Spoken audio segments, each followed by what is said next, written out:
Good morning. Today is Friday, September 19th, and let's get right to it. No economic data on the board for today. You have a member daily speaking, but nothing should happen there. Let's get right into the ES. Kind of choppy yesterday, looking like it's going to get in a little consolidation period right now. You could just see this right in here. You could probably, expand it out, down into here. But it is stair-stepping higher right now, so we'll see what happens. Today you do have options that are expiring today. They're third Friday of every quarter. You have monthly expiration on options. So let's get right into these levels that I have here on the ES. I have this Monday, the post-market high, 60, where are we there? 66, 96, 75. I like the longs as long as we're above that level right there. And the same thing on the NASDAQ from the post-market, actually the pre-market on Tuesday, 26,647 and a quarter. As long as we're above that level, I do like the longs there. I don't expect that much push to the upside today, but then again, that's my bias going in, and you have to wait and see what the market shows you once some price action starts. Getting into Tesla right now, we spoke yesterday. I actually took that POC level off, but we had a point of control level down at 4. It was actually right above this level right here. Let me just get it right over here, zoom out. There we go, right here. So this was the POC level that we had going into yesterday. I'm just going to make it big so we can see it real quick. And we opened up, and sure enough, we hit it right at towards the end of the day. Market opened up right here, so here was the point of control level here. Market was pre-market up, up, up, up. Tried to push higher on the open, nothing happened. We dropped down below, and then boom, at the end of the day, probably looks like about 2:30, it hit that point of control level. So now it seems like it's holding that level right now. So I am going to actually leave that level up there right now. So if we lose that level, I would use that as a little bit of resistance there.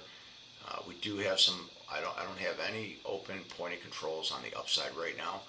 But what happens is typically I will leave. I will take this off once it gets hit because now it's not active anymore technically based on the point of control trades that I typically do.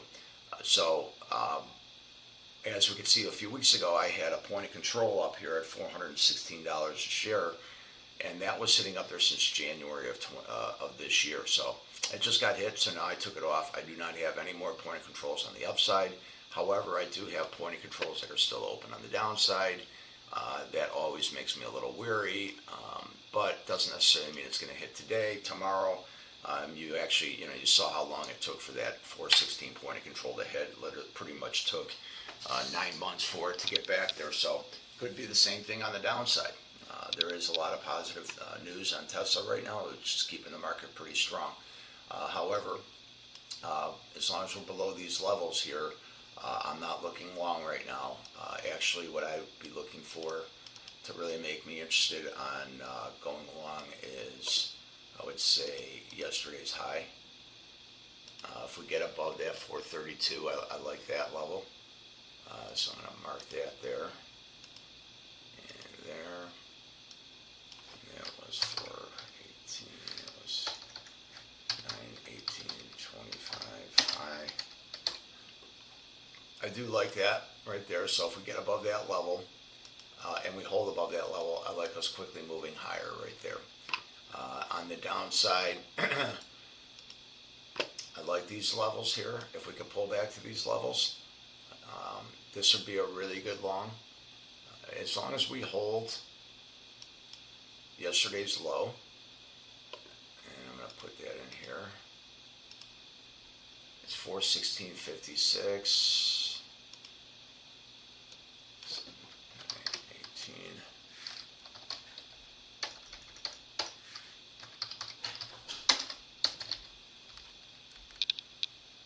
And market wick green. As long as we hold that low from yesterday, I'd be pretty confident on some more upside on Tesla. But if we do lose this level here, I think these levels right here, we could quickly move down to the 400 level.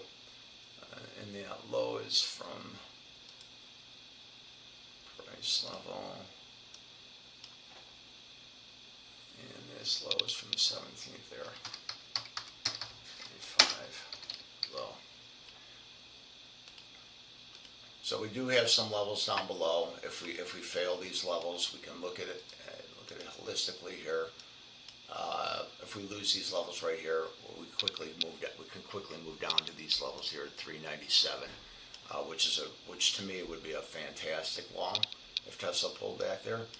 Not saying that it's going to happen today, but we are going to watch those levels and we trade off of the levels. And how I use the levels and I apply them to the options, it gives you confidence to take trades when you're trading on the option side. So when I use these levels here, it gives me indication whether I want to buy puts or if I want to buy calls. So as the premium prices move with the stock price, as I was saying yesterday. So when I was showing yesterday about taking these trades, about the 5-minute opening range trade, it gives me confidence. So if it's a break here, if it's going to break here, I want to buy puts and the premium price should go up, because if you're thinking the market's going down, you buy puts. If you think the market's going up, you buy calls. So what happens is, if you're buying puts and calls, the premium price is what you're buying, and that's where you make your money. You're not making your money, you don't make your money directly by buying a stock at $416 a share. That's the price that the equity is trading at. You're actually buying an option, and the price you're paying for it is $4.40 per one contract. And then if the market's going down, this contract price that you paid will go up if you bought puts. And if you bought calls and the market's going down, this premium price is going to go lower, so you would lose money. It's a very simple process, and that's why I always like to try to keep it simple, especially if you're just learning how to trade. This is the best way to do it, and that's why I only focus on one stock, so you can try to master one thing correctly, and then you can move on once you become more advanced, and you can apply your trading strategies to different stocks as well. Same strategies, same process, same risk management. So I'll try to do another live trade today. Otherwise, please like the video, subscribe to the channel, and if there's anything that you want me to cover, please leave a comment down below. I'd like to make things a little more interactive, and if I know what your questions are, I can do my best to answer them. Thank you. Have a nice weekend.